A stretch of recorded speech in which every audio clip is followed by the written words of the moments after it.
Hey, it's me, Tiffany. Welcome to my channel where I share all things pregnancy, postpartum, and motherhood related.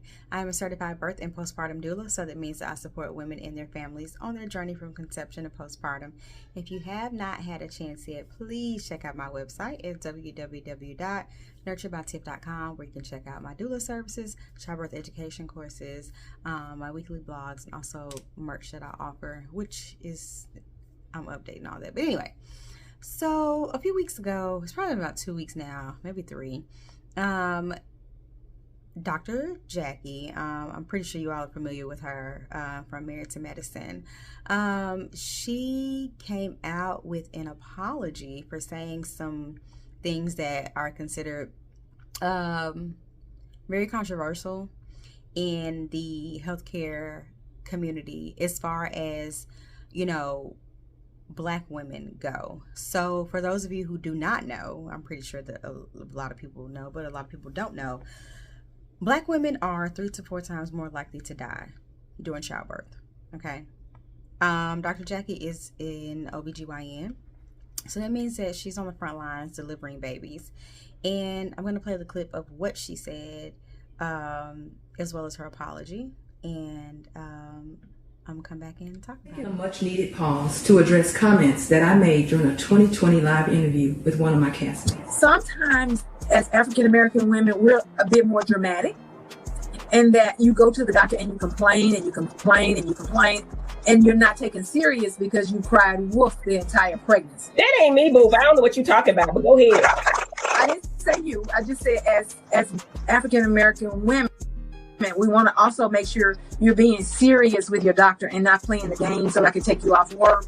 Because then we see you 25 times in the pregnancy. It's hard to believe that there's a true problem when there's a true problem.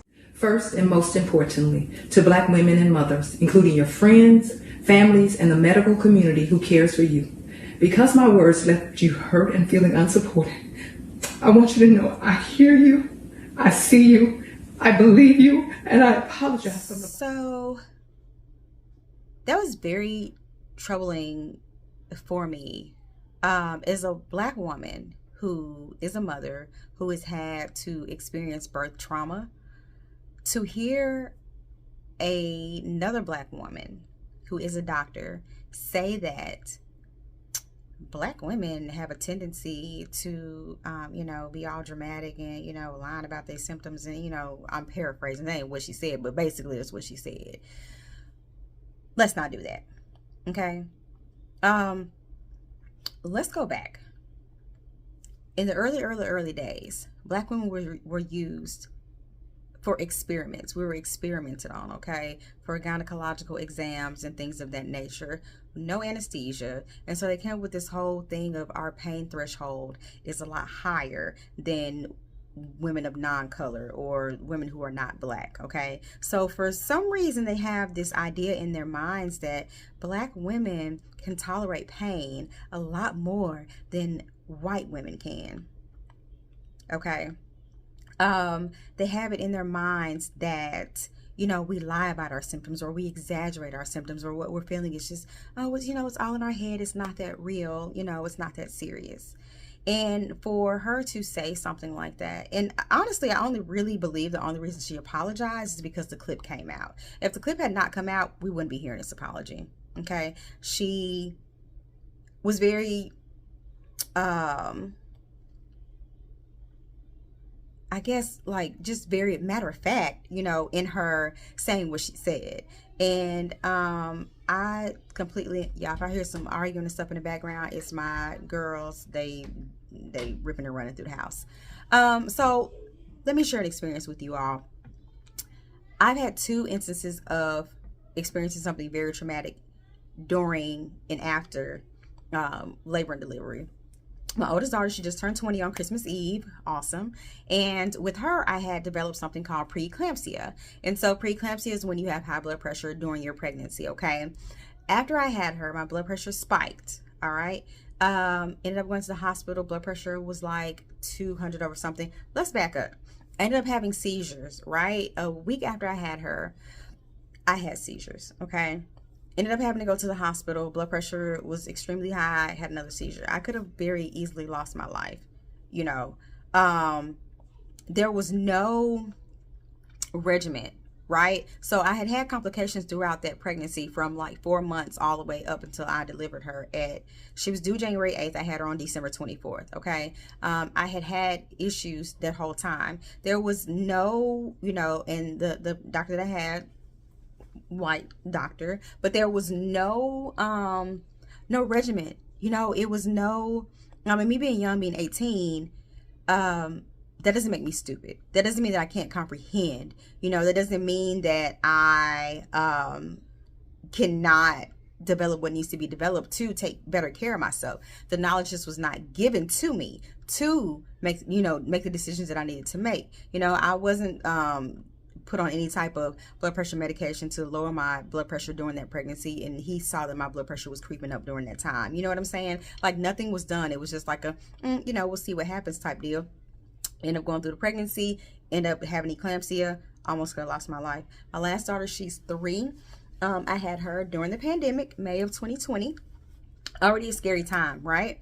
After I had her, I had a midwife, but she was part of a doctor's office in Johns Creek, Georgia.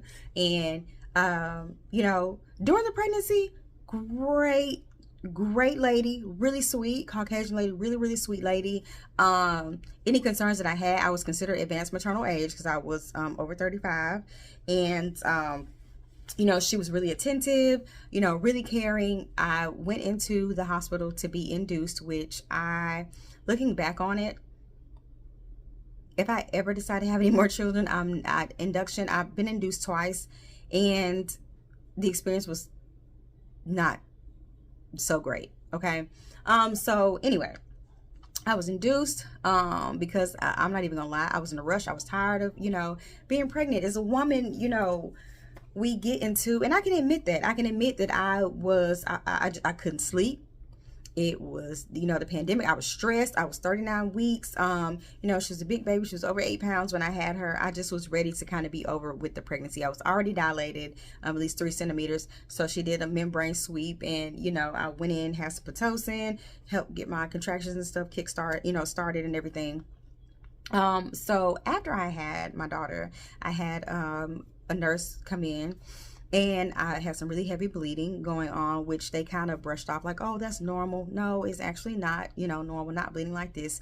This is baby number 4. I think I kind of know. And, I was in OBGYN care, and I've had the pleasure of working with some really amazing OBGYN. So when I started out in 2005, so from 2005 to 2020, that was my specialty. You know what I'm saying? I have gained so much knowledge. Not to mention, I went back to get my certification to be, a birth and postpartum doula. I've got my pregnancy coaching certification. I learned about nutrition. I learned about what your body is supposed to do. I've been able to be in on procedures and, things like that with some wonderful OBGYNs.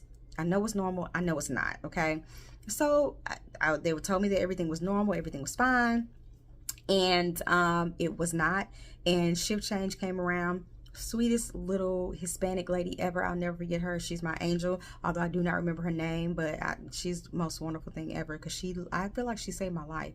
She heard me when I told her, my bleeding is not normal. So she took the time to check me, to get me up, to get me to the restroom.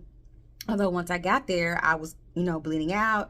I was out, it was a very traumatic experience. They literally, the pain, y'all, when I tell you, I had just pushed out an 8-pound, 1 ounce baby. Okay. Once I got up off the floors, I went to the bathroom, passed out, because I'm bleeding out. They bring me back. I pass out again. I'm out. When I get to, they're picking me up, putting me on the stretcher with so much stuff going on. They're sticking me in my leg with Metrogen to try to stop the bleeding. I've got a hand going up my cooch, trying to freaking see if I've got clots. Y'all, when I tell you, that crap was not only painful, it was traumatizing. I have no idea what the heck is going on. I don't know what's going on. I don't know if I'm going to live. I don't know if I'm going to die. Nobody's explaining to me what's what. Everybody's just trying to save me, and I'm grateful that they did save me, but the experience itself was traumatizing. And to have a Black woman this is what you signed up for. You know what I'm saying? For you to get on on television or record yourself saying that Black women exaggerate when it comes to their pain, that's very hurtful, and I don't think that's right. I don't think that's fair.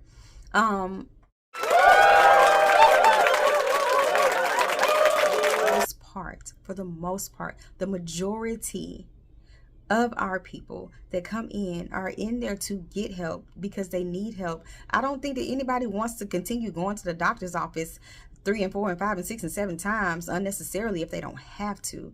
I feel like if a woman is pregnant and she comes to her doctor with concerns, it is your job to take her concerns seriously, whether she's Black, whether she's white, whether she's Hispanic, Asian, whatever. Take her concerns seriously, because it's not just her life that's at risk, it's her baby's life that's at risk too.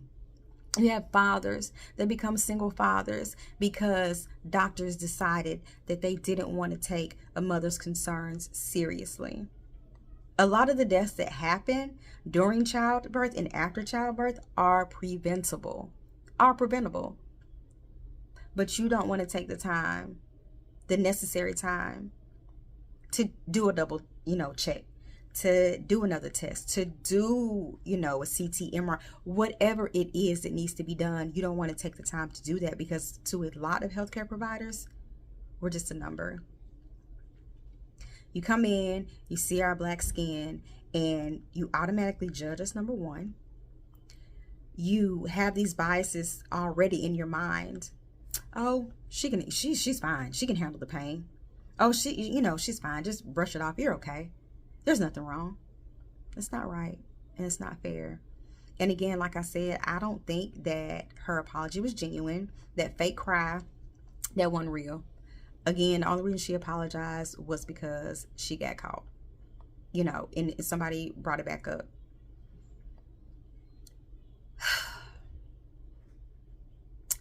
Healthcare needs to make some drastic changes. Fortunately, I have had the pleasure of working with some wonderful providers, like I said, Black and white. And have I seen racism? Yes, I have. Have I been affected by it? Yes, I have. Changes need to be made. We don't need people in healthcare that are going to sit back and judge us. We don't need that. We need people who are going to stand up for us and rally behind us and advocate for us and be there with us. That's what we need. So I just wanted to get on here and share that really quickly. Crazy to me that she would even say that. Like, if you feel like that, get out of healthcare. I mean, that's what you feel. Because we don't need anybody like you bringing life into this world. One of the most amazing things that you could be a part of. And yet you feel like the women, your patients, your Black patients who look just like you, are exaggerating. Nah. So anyway, as always, comment, like, subscribe. Do you have any experiences? My mom's out there, dad's out there, any experiences dealing with issues, in healthcare where you felt like you were judged or you were discriminated against? I would love to hear your feedback. And I'll catch you on the next one.